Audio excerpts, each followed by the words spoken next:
Good morning, everyone. Welcome to the Clovis Brief. I'm your host, and it is Friday, May 29, 2026. We've made it to the end of another week, and I've got a packed show for you this morning. Let's start with the weather here in northern Illinois. It's a cool start to the day at about 47 degrees, feeling more like 43 with a light breeze. Clear skies right now, but that won't last. We're heading up to a high of 84 today, which is quite a jump, but expect overcast conditions to move in. Looking ahead to the holiday weekend, if you've got plans, we're seeing consistent overcast skies through Tuesday. Saturday cools down to 69, Sunday hits 71, then we warm back up to 77 on Monday. All of it under clouds. Lows are staying in the low to mid-50s throughout, not the sunny Memorial Day weekend we might have hoped for, but at least we're not looking at rain in the forecast. Today's episode is substantial. We're covering major developments in international diplomacy, including tentative progress on U.S. Iran negotiations. We've got breaking news from the space industry, a data breach affecting millions, and significant security vulnerabilities you need to know about. We'll dive into some fascinating tech stories, including Anthropic's new Claude model that's lighting up the internet, some troubling developments with AI coding agents, and the spectacular failure of Blue Origin's New Glenn rocket. On the security front, we've got CISA leaks, multiple zero days being exploited in the wild, and some truly concerning developments in the cybercrime ecosystem. It's a full show, so let's get started. Let's begin with the biggest stories shaping our world today, and we're starting with diplomacy. AP News is reporting that U.S. and Iranian negotiators have reached a tentative deal to extend the ceasefire and begin new nuclear talks. This is significant. According to the reporting, negotiators have made substantial progress after intensive discussions, but there's a major caveat here. Vice President Vance is saying publicly that the U.S. and Iran are very close to a deal but not there yet, and critically, President Trump's backing remains unclear. NBC News is characterizing this as negotiators reaching a deal, while NPR's Morning News Brief notes that the administration seems divided on whether to proceed. This matters enormously. The tentative framework would extend the current ceasefire and open pathways to renewed nuclear negotiations, potentially de-escalating one of the most dangerous flashpoints in international relations. But the internal divisions within the Trump administration could derail everything. The fact that we're hearing from Vance but not clear support from Trump himself suggests there's still significant disagreement at the highest levels about whether this deal serves American interests. The Hill is reporting that Trump's earlier attempts to expand the Abraham Accords have essentially fallen flat, which may be driving some of this diplomatic pivot toward direct negotiations with Iran. Staying in the Middle East, AP News reports that Palestinians are mourning 10 people killed in strikes on Eid as Israeli Prime Minister Netanyahu vows wider control of the Gaza Strip. According to BBC News, Netanyahu has directed the IDF to increase control of Gaza to 70%. This represents a significant escalation in Israel's stated objectives in the territory. Reuters is reporting that the UN Children's Agency says an average of 11 children have been killed or injured every 24 hours in Lebanon over the past week. The humanitarian situation continues to deteriorate, and these casualties during Eid, one of the holiest periods in the Islamic calendar, have intensified international criticism of Israeli operations. The geopolitical situation in Eastern Europe is also heating up. AP News reports that a Russian drone launched against Ukraine crashed in Romania, injuring 2 people. This is a NATO country we're talking about. BBC News has video of the moment the drone hit a Romanian apartment block. This isn't a stray missile crossing the border briefly. This is ordnance physically striking civilian infrastructure in a NATO member state. Romania has formally protested to Russia, and there are emergency consultations happening within NATO about how to respond. The fact that this happened during an ongoing Russian attack on neighboring Ukraine raises questions about whether this was accidental or a deliberate provocation. AP News is also reporting analysis that suggests Vladimir Putin, facing a stalemate in Ukraine and growing discontent at home, appears ready to escalate his war. The article draws on intelligence assessments and Putin's recent rhetoric to argue that the Russian leader may be preparing for a significant intensification of military operations, potentially including strikes on Ukrainian decision-making centers and infrastructure previously considered off-limits. This assessment is particularly concerning given the drone incident in Romania. Here in the United States, we have major political news. The Hill reports that former Attorney General Pam Bondi is set for questioning from House oversight lawmakers about her handling of the Jeffrey Epstein files. NPR reports that Bondi will testify before Congress over her handling of the Epstein files during her time as Florida's Attorney General. This is a closed-door session, but it's generating significant attention. BBC News notes that Epstein survivors lack faith in UK police investigating Prince Andrew, and their lawyer is speaking out about systemic failures in holding powerful people accountable. Bondi's testimony could shed light on decisions made in Florida regarding Epstein's prosecution or lack thereof, and whether political considerations influenced those decisions. The Hill is reporting that a criminal probe of E. Jean Carroll is creating a major headache for Senate Republicans. This is the defamation case that Carroll won against Trump, and now there are questions about potential criminal conduct related to how Trump's legal team handled evidence and testimony. Senate Republicans are finding themselves in the awkward position of either defending potentially criminal conduct or breaking with Trump on a case he's characterized as a political witch hunt. On election security, NPR reports that replacing aging U.S. voting equipment will take years and billions of dollars. A new comprehensive report finds that much of the nation's voting infrastructure is dangerously outdated, with some equipment dating back to the early 2000s. The report estimates it will cost between $2.1 and $3.2 billion to replace all vulnerable equipment, and even with immediate action, full replacement could take until 2030 or beyond. This is particularly concerning heading into what are sure to be contentious midterm elections. We have tragic domestic news from multiple fronts. ABC News reports that 3 people are dead, including a child, after an explosion and massive fire at a Dallas apartment complex. PBS NewsHour is reporting that explosion and fire at the Dallas apartment caused fatalities, and the search for missing residents continues. Emergency crews are still working the scene, and the cause of the explosion hasn't been determined yet, though early reports suggest it may have been related to a gas leak. In Alaska, PBS NewsHour reports rescuers are trying to reach 4 climbers who fell on Mount McKinley. The climbers were part of a larger expedition when they fell an estimated 1,000 feet. Weather conditions are hampering rescue efforts, and the situation is being described as extremely serious. PBS NewsHour also reports that crews have recovered the remains of 6 of 9 workers missing after a chemical tank rupture in Washington state. This industrial accident appears to have been catastrophic, with the chemical release creating conditions that made immediate rescue impossible. Investigations are ongoing into what caused the rupture and whether proper safety protocols were in place. On the public health front, NBC News has an alarming report that a vomiting virus is spreading across most of the U.S. Norovirus cases are spiking based on wastewater surveillance data, with the current outbreak being particularly widespread.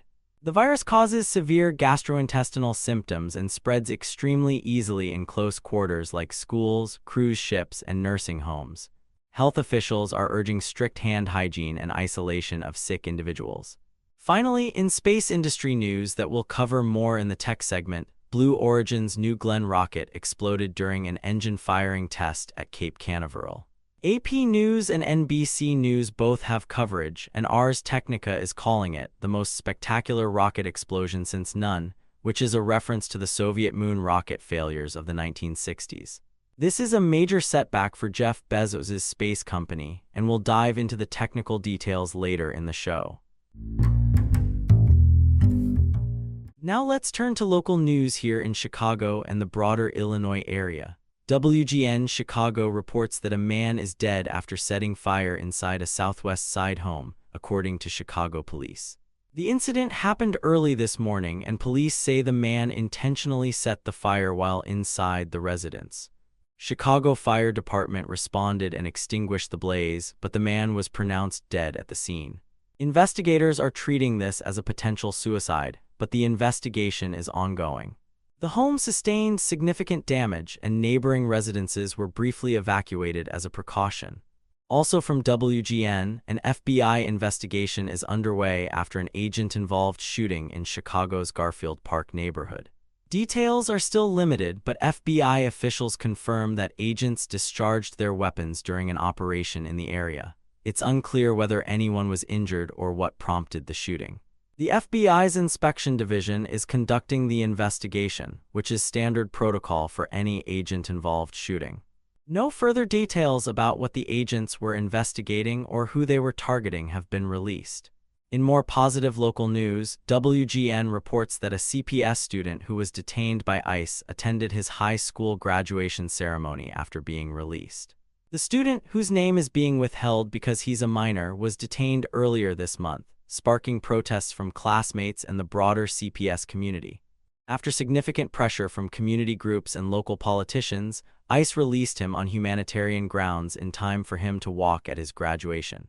His case has become a flashpoint in the ongoing debate about immigration enforcement in Chicago, which has reaffirmed its sanctuary city policies despite federal pressure.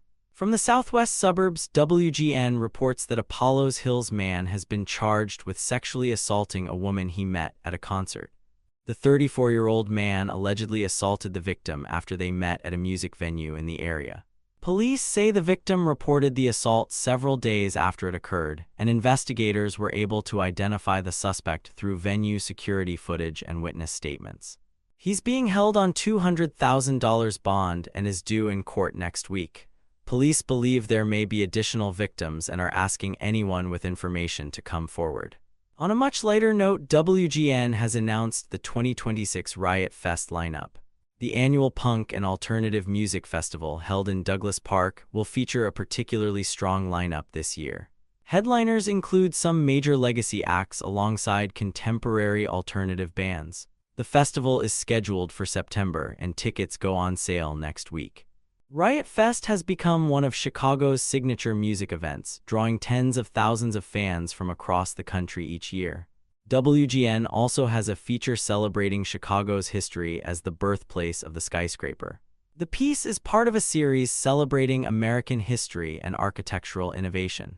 Chicago's role in developing steel frame construction and creating the modern skyscraper literally changed cities around the world. From the home insurance building in 1885, considered by many to be the first true skyscraper, to today's supertalls, Chicago's architectural legacy continues to shape urban development globally. The feature includes interviews with architectural historians and tour of some of Chicago's most significant early skyscrapers. Let's move into technology news, and we're starting with what's absolutely dominating hacker news today. The top story, with over 1,500 points and more than 1,200 comments, is Claude Opus 4.8 from Anthropic. This is the next generation of Anthropic's flagship AI model, and based on the early reports and the volume of discussion, it represents a significant leap forward. Anthropic's announcement describes major improvements in reasoning capability, context handling, and what they're calling deeper semantic understanding. The model is being positioned as directly competitive with OpenAI's latest offerings, and the technical community is extremely interested in whether Anthropic has achieved the performance gains they're claiming. I'll link the announcement in the show notes. Related to AI developments, Lobsters has a story with 76 points about protestware for coding agents. The article on Nespit.io discusses a fascinating and somewhat concerning trend: developers intentionally embedding prompts in their code designed to confuse, mislead, or sabotage AI coding agents. This is a direct response to the rise of what the community is calling vibe coding, where developers rely heavily on AI to write code they don't fully understand. Ars Technica has related coverage under the headline "Fed Up with Vibe Coders, Dev Sneaks Data Nuking Prompt Injection into Their Code." The specific example they cover involves a developer who embedded prompts that would cause an AI agent to delete databases or corrupt data structures. This is protestware with a security dimension. It's intended to punish people who are blindly trusting AI to write production code without human review. Speaking of AI coding skepticism, Lobsters also links to an article from Simon Willison titled, "SQLite Does Not Accept Agentic Code," with 24 points. The article discusses how the SQLite project, known for its extremely high code quality standards and rigorous testing, has made clear they will not accept code contributions written by AI agents without full human understanding and vetting. The SQLite team's position is that code quality, security, and long-term maintainability require deep human understanding of what the code does and why it's written the way it is. This position is starting to be echoed across other high-reliability projects, and it's creating an interesting split in the development community between those who see AI as a productivity multiplier and those who see it as a source of technical debt and security vulnerabilities. Hacker News has a story with 102 points titled, Claude Code, Everything You Can Configure That the Docs Don't Tell You.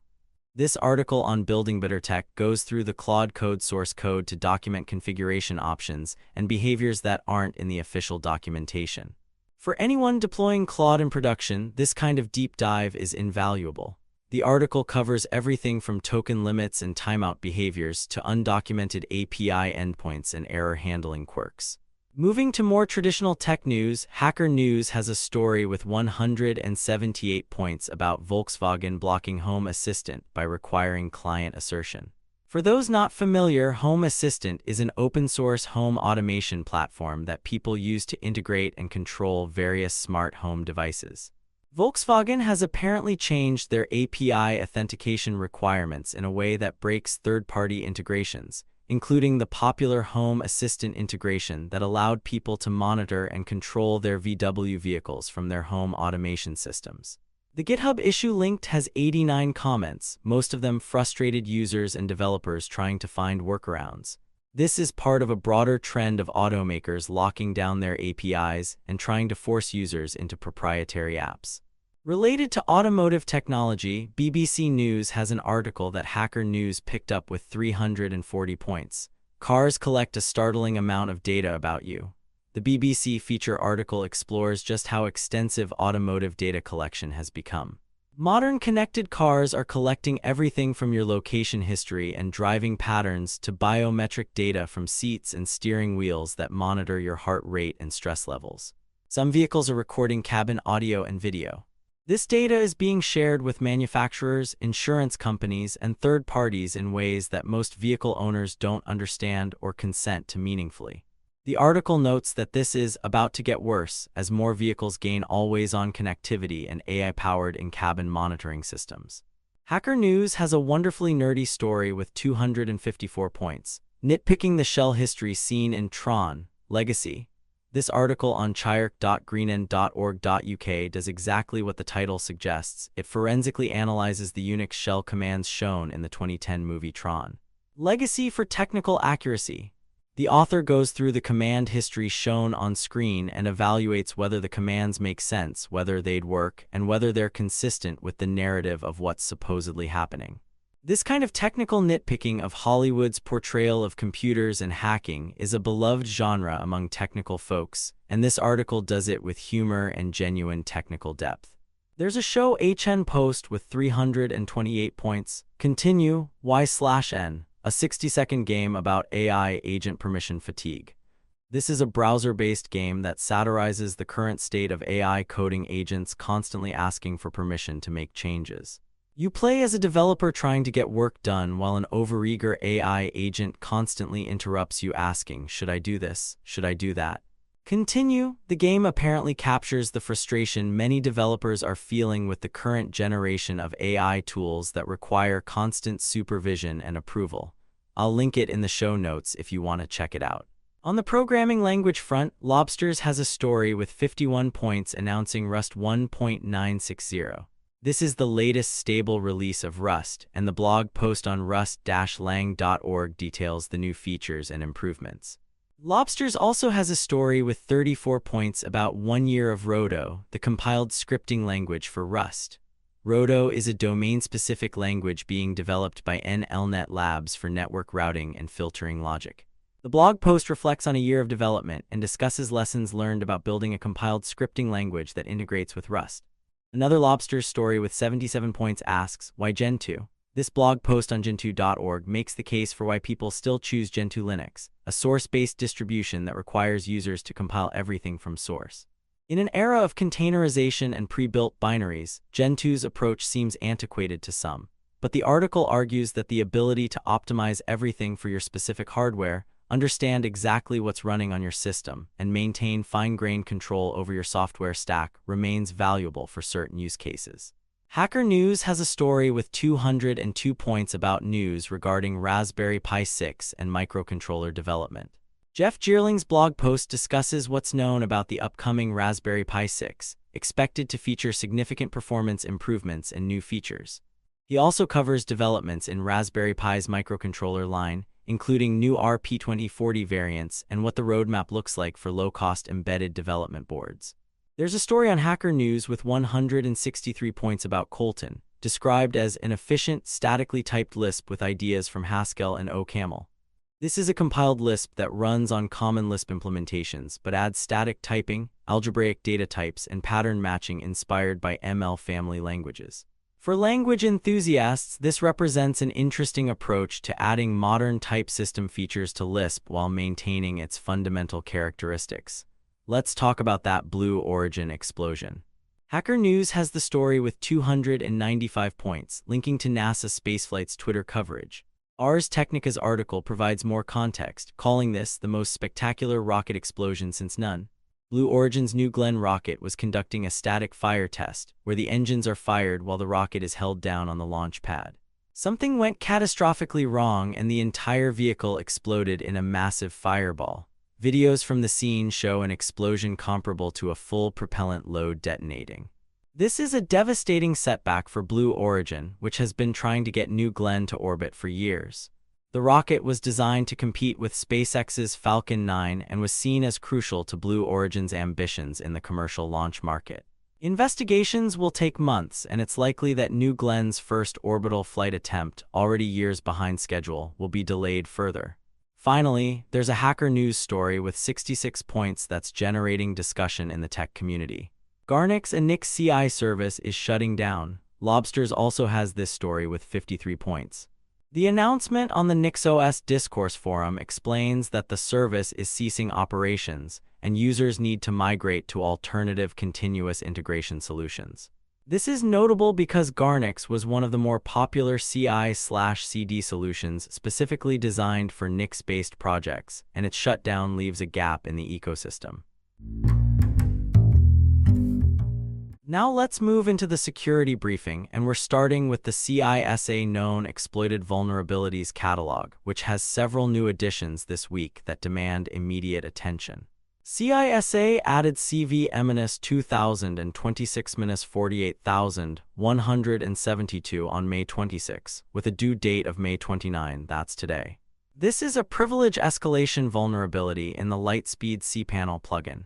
The vulnerability is exposed via the user-end cPanel plugin and can be abused by any cPanel user to escalate privileges.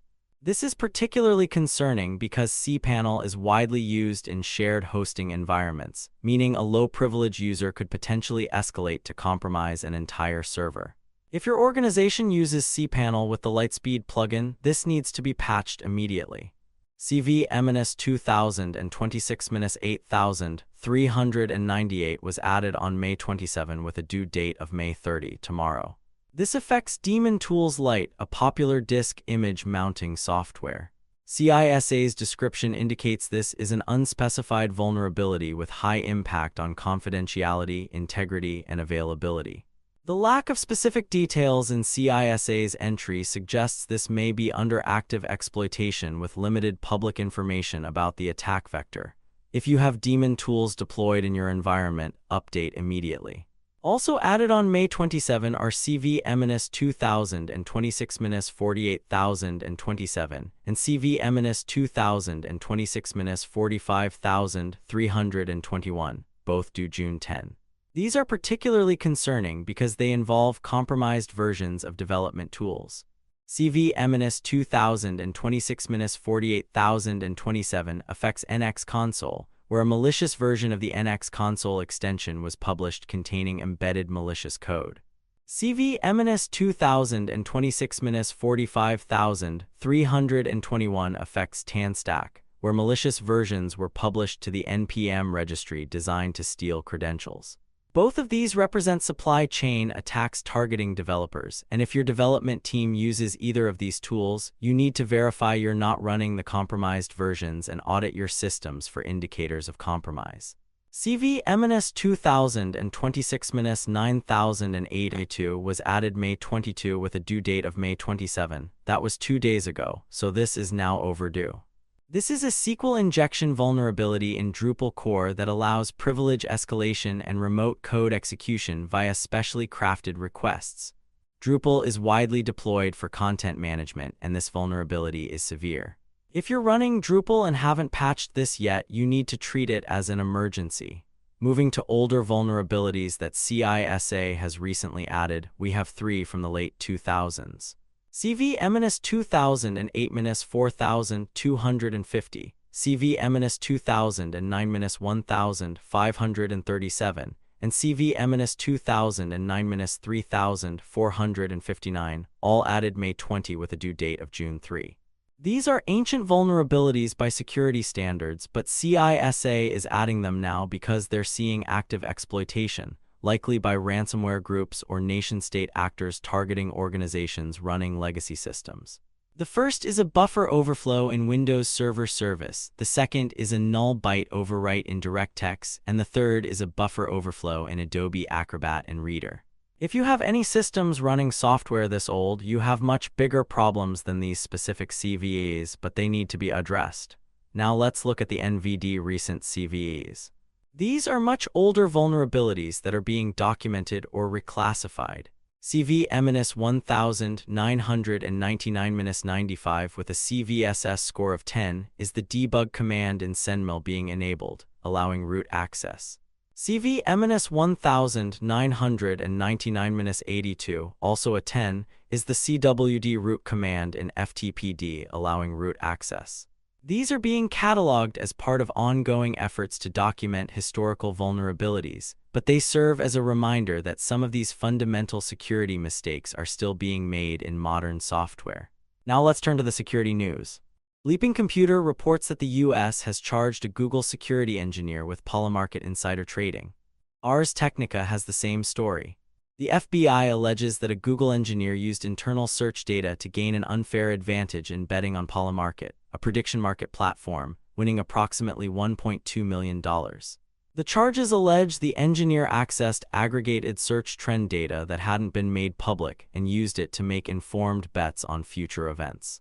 This case is interesting because it involves both insider trading concepts applied to prediction markets and the misuse of privileged access to user data. If convicted, the engineer faces significant prison time and fines.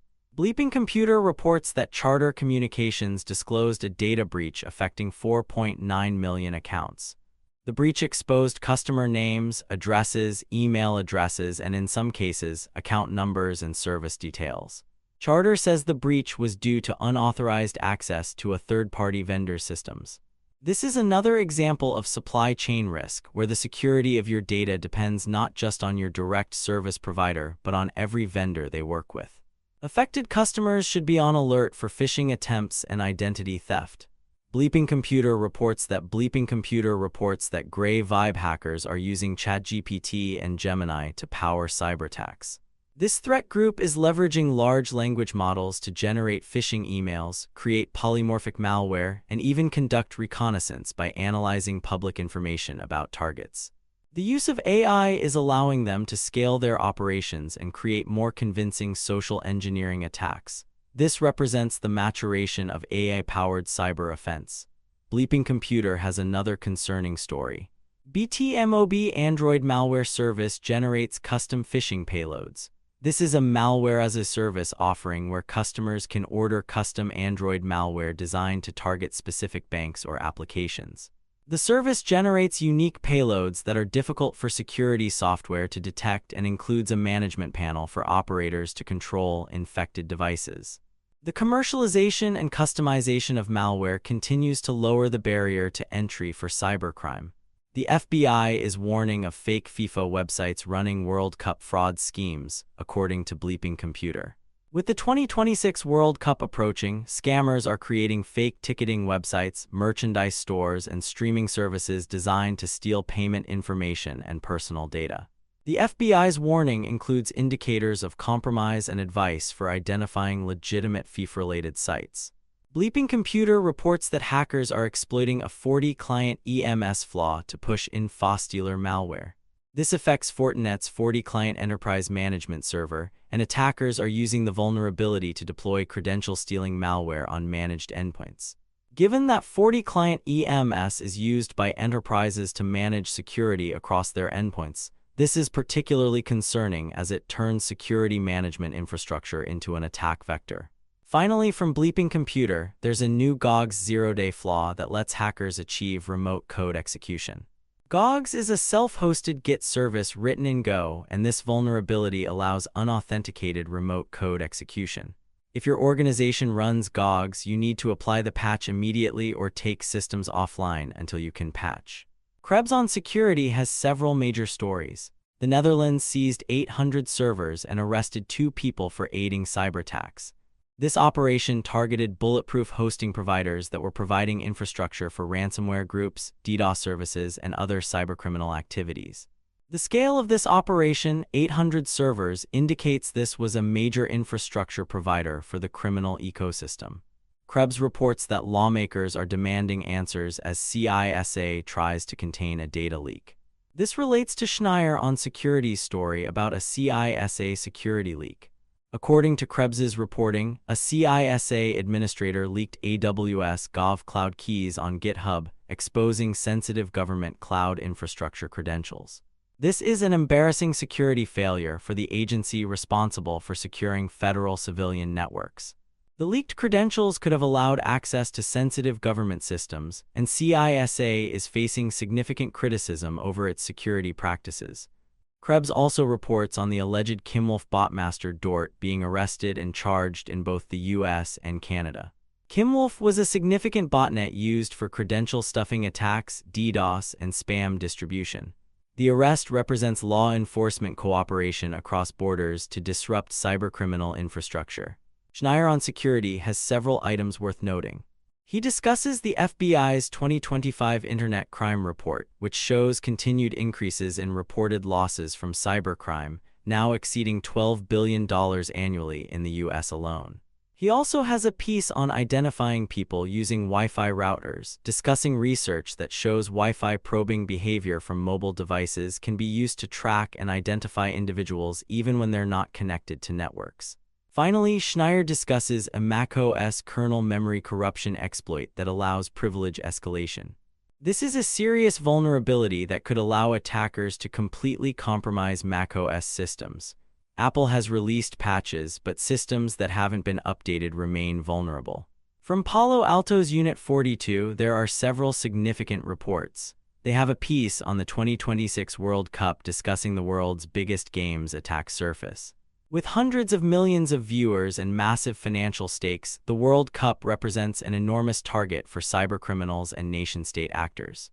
The report details the various attack surfaces from ticketing systems to broadcasting infrastructure to payment processing. Unit 42 also published Out of the Crypt, the evolving cyber extortion economy, which analyzes how ransomware and extortion groups are evolving their business models, moving beyond just encryption to incorporate data theft, DDoS, and harassment of victims, customers, and partners.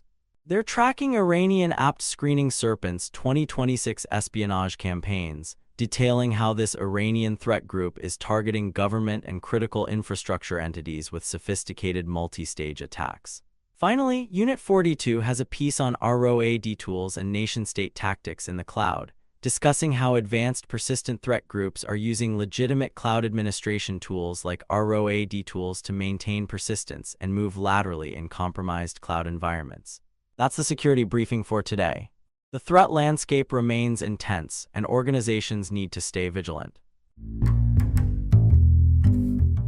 Segment 6, AI and Machine Learning. Let's dive into what's happening in the world of AI and machine learning.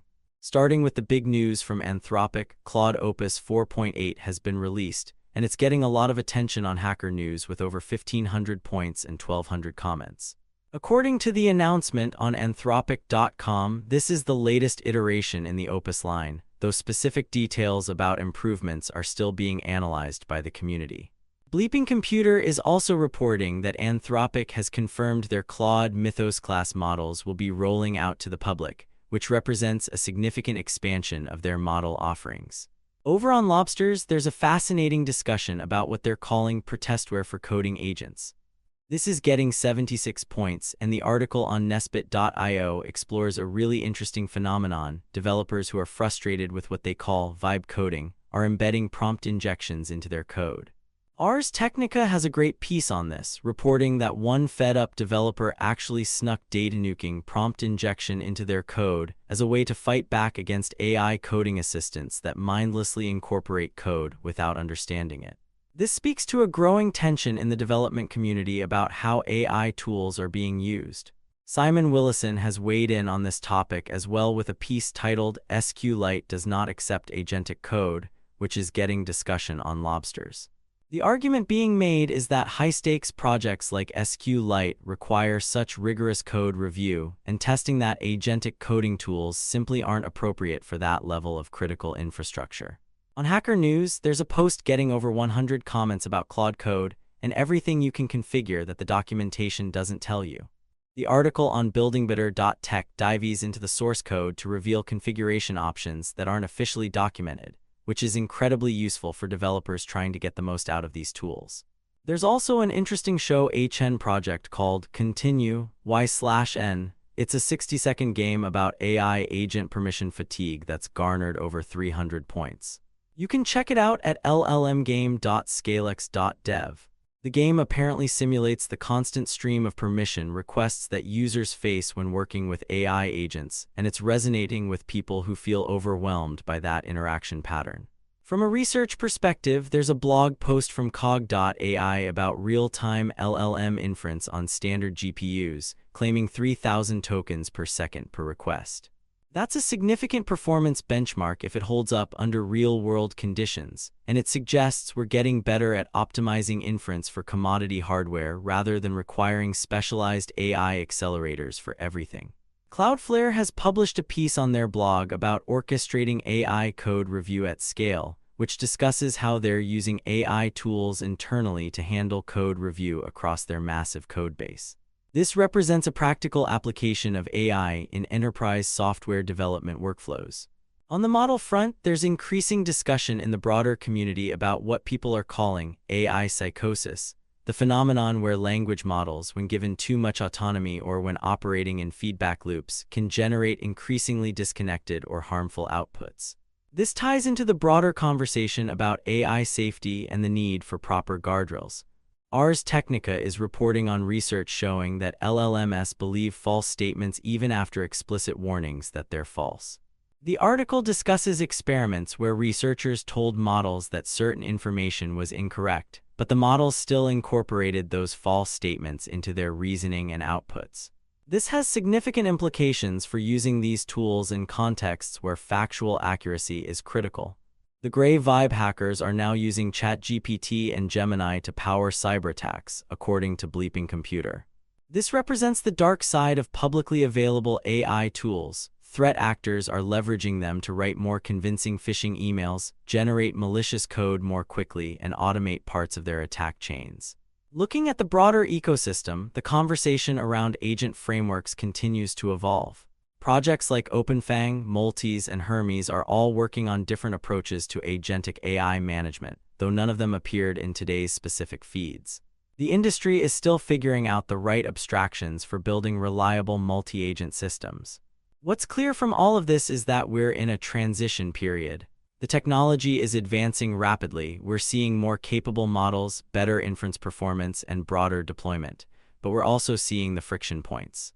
Developers are pushing back against tools that encourage sloppy coding practices.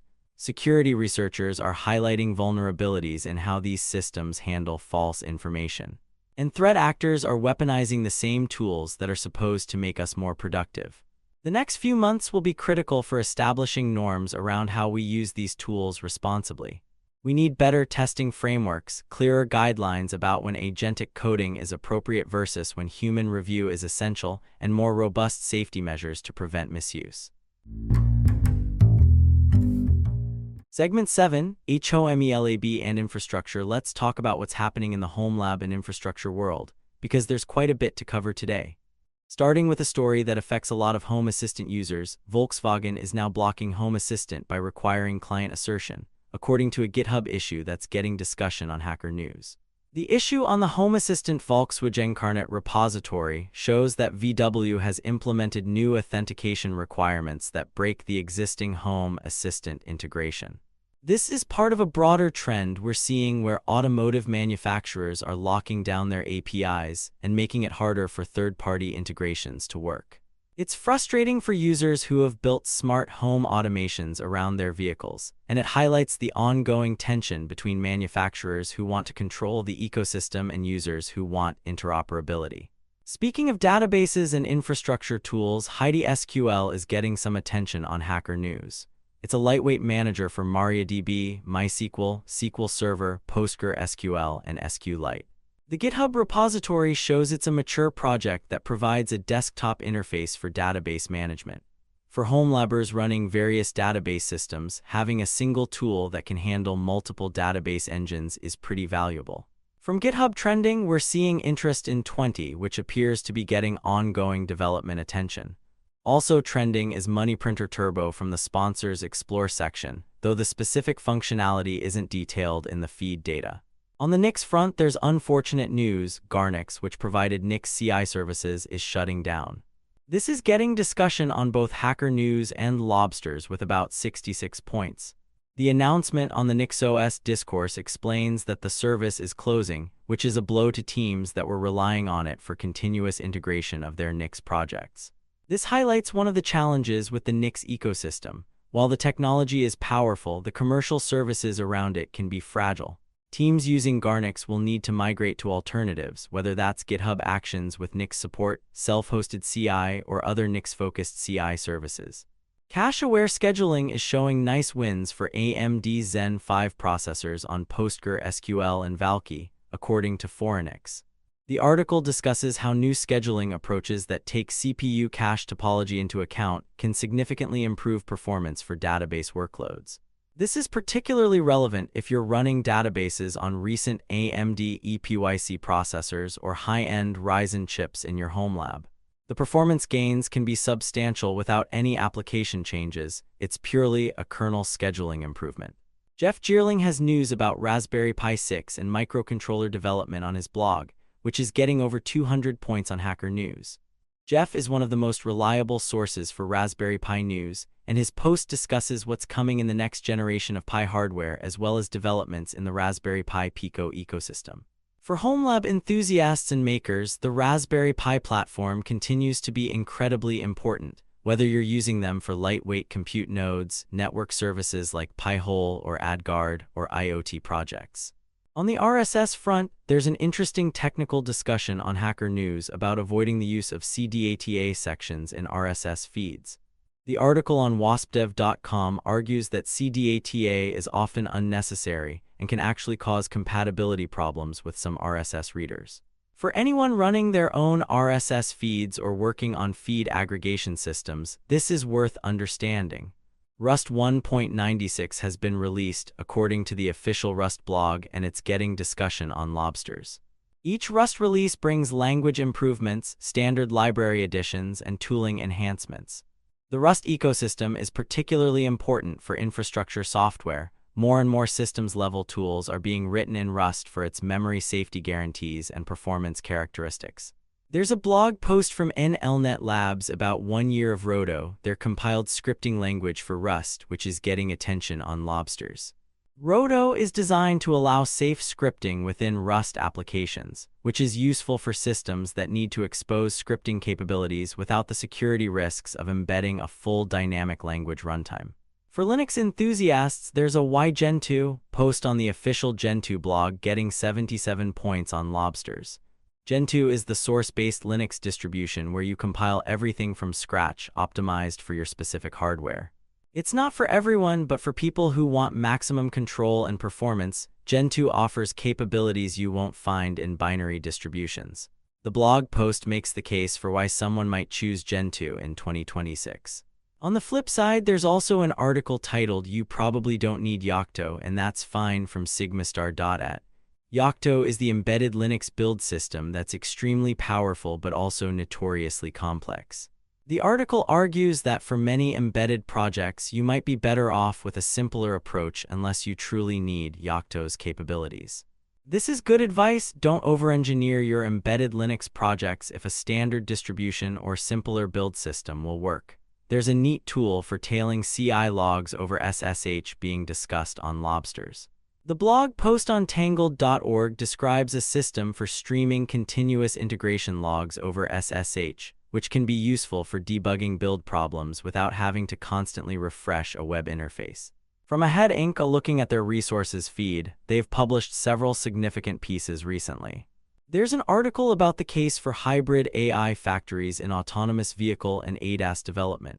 Ahead is positioning themselves around AI infrastructure, which makes sense given the massive compute requirements for training and inference in modern AI systems.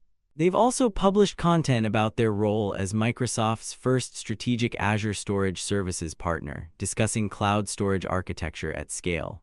Ahead has content covering the evolution from AI assistance to autonomous operations, which tracks with the broader industry conversation about agentic AI we discussed earlier. They're also talking about physical AI factories and hybrid roadmaps for sustainable development, liquid-cooled infrastructure for AI, which is becoming essential as power densities increase, and they've done benchmarking work on Intel Gaudi 3 accelerators for enterprise LLM workloads.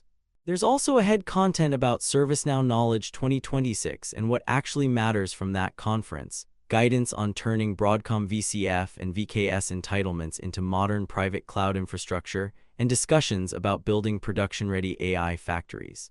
They're clearly positioning themselves as experts in AI infrastructure and hybrid cloud deployments, which is a smart move given where the market is heading.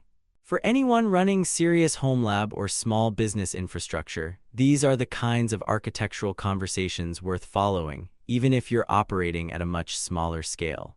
The patterns and practices that work at enterprise scale often have lessons applicable to home lab deployments. Segment 8 is Science and Space. Let's shift gears and talk about what's happening in science and space exploration. The biggest story today is the Blue Origin New Glenn rocket explosion.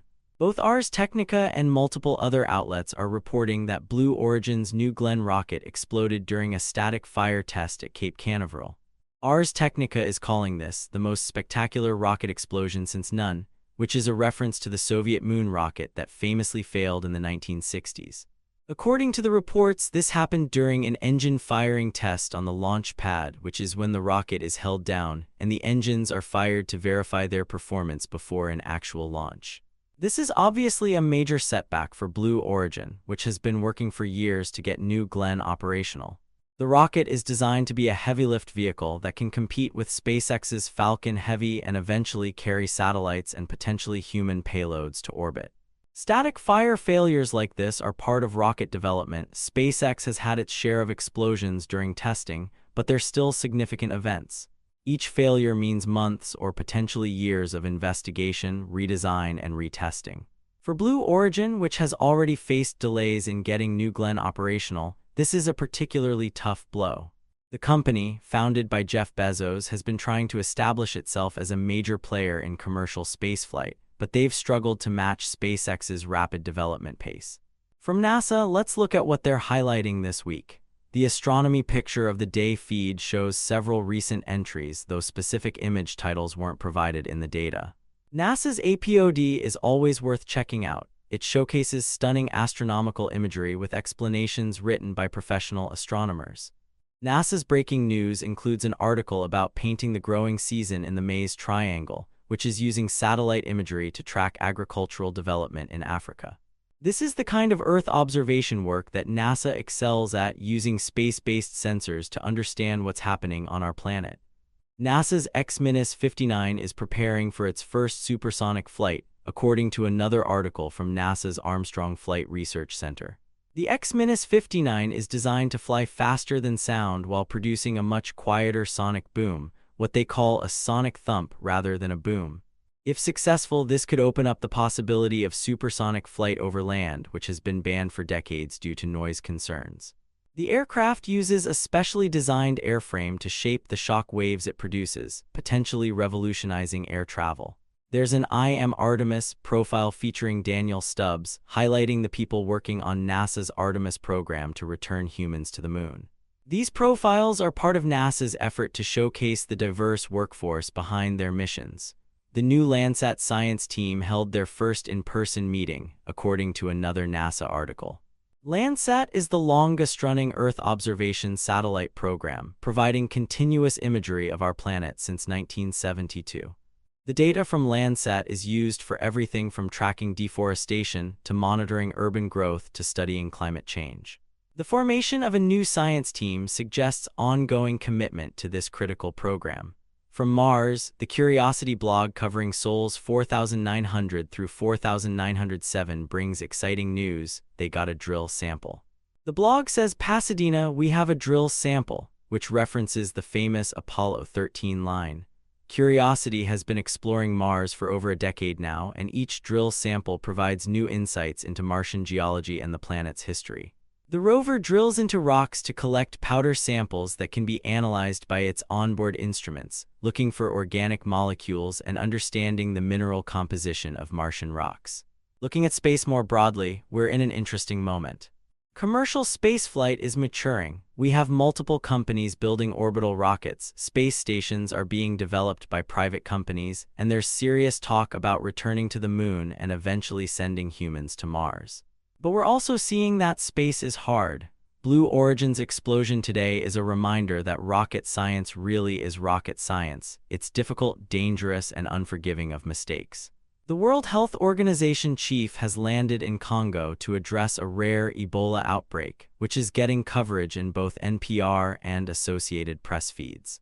This is the Bundibugyo strain of Ebola, according to WHO reports, with 906 suspected cases and 223 suspected deaths. The WHO is dealing with this outbreak amid distrust and insecurity in the region, which makes public health response incredibly challenging. Ebola is one of those diseases that captures public attention because of its severity, but the reality is that outbreak response in conflict zones requires not just medical expertise, but also community trust building, security coordination, and international cooperation. In geology and earth science, we've got researchers developing a new process to get lithium out of rocks, according to Ars Technica. Lithium is critical for battery production, and as electric vehicle adoption accelerates, we need more efficient ways to extract lithium from geological sources. Traditional mining is environmentally destructive, so new extraction techniques could make lithium production more sustainable. The Science this week reminds us that we're making progress on multiple fronts: space exploration, Earth observation, public health, materials science. Each field builds on decades of previous research, and each breakthrough opens up new possibilities. Segment 9, Business and Economy. Let's wrap up with a look at business and economic news. Starting with some international market news from Bloomberg, Japan used a record $73.6 billion to support the yen over the past month. This is a massive currency intervention, and it speaks to the pressure the yen has been under as the Bank of Japan maintains relatively loose monetary policy while other central banks have tightened. Currency intervention at this scale can have ripple effects across global markets, affecting everything from international trade to investment flows. Bloomberg also reports that the dollar's monthly rise is leaving strategists wary of further gains. A strong dollar has mixed effects. It makes imports cheaper for U.S. consumers but hurts U.S. exporters and can create financial stress in emerging markets that have dollar-denominated debt. The currency markets are watching carefully to see whether dollar strength will continue or if we're near a peak. Looking at U.S. markets, Bloomberg's Markets Wrap reports that stocks are steady at highs as traders await the Iran deal. We covered the geopolitical aspects earlier in the show, but from a market perspective, the tentative U.S. Iran agreement is being viewed positively. Reduced geopolitical tension typically supports risk assets, and oil prices have responded to the news as well. The Federal Reserve's Schmid is saying officials must signal commitment to inflation, according to Bloomberg. This is part of the ongoing conversation about Fed policy. Inflation has come down significantly from its peak, but it's still above the Fed's 2% target. Some Fed officials are concerned that if the central bank signals victory too early, inflation expectations could become unanchored and prices could accelerate again. The Fed is trying to thread the needle between maintaining credibility on inflation while not keeping policy too tight and causing unnecessary economic damage. UK bonds are extending their monthly rally on receding rate hike bets, Bloomberg reports. The Bank of England has been dealing with its own inflation challenges, and the bond market is now pricing in the possibility that rate hikes may be done. This affects everything from mortgage rates to government borrowing costs. Bloomberg's newsletter points out that sell in May proved to be a losing trade in U.S. stocks this year. Sell in May and go away is an old Wall Street saying suggesting that summer months tend to be weak for stocks, but this May has actually been strong for equities. Market timing based on seasonal patterns rarely works consistently, and this year is a good reminder of that. The FBI is charging a Google security engineer with insider trading on Polymarket, according to both Ars Technica and Bleeping Computer. The allegation is that the engineer used internal Google search data to win $1.2 million on Polymarket, which is a prediction market platform. If true, this represents a serious abuse of access to privileged information. The engineer allegedly saw search trends that gave insight into upcoming events and used that information to place winning bets. This case highlights the ethics challenges that come with working at companies that have vast amounts of data about human behavior. Employees with access to that data have a responsibility not to use it for personal gain.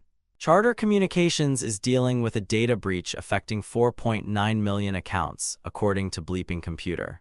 This is a significant breach for a major internet service provider, and it's yet another reminder that customer data remains a prime target for cybercriminals.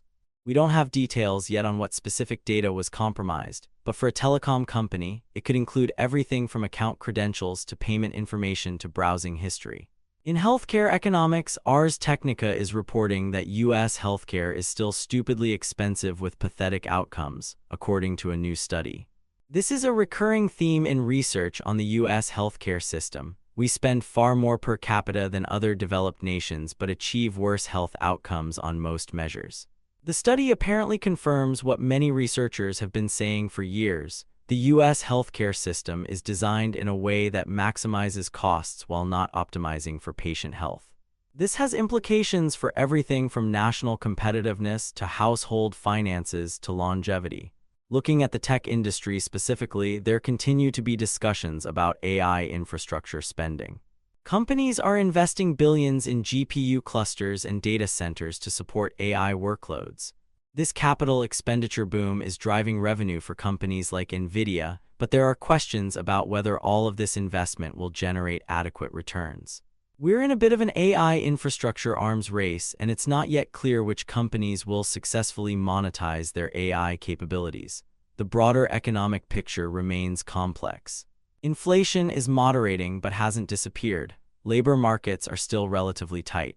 Interest rates are high by historical standards but may be near their peak. Geopolitical risks persist but have improved with the Iran deal. For investors and businesses, navigating this environment requires careful attention to both macroeconomic trends and sector-specific dynamics. Segment 10, Outro. That's going to do it for today's episode of the Clovis Brief.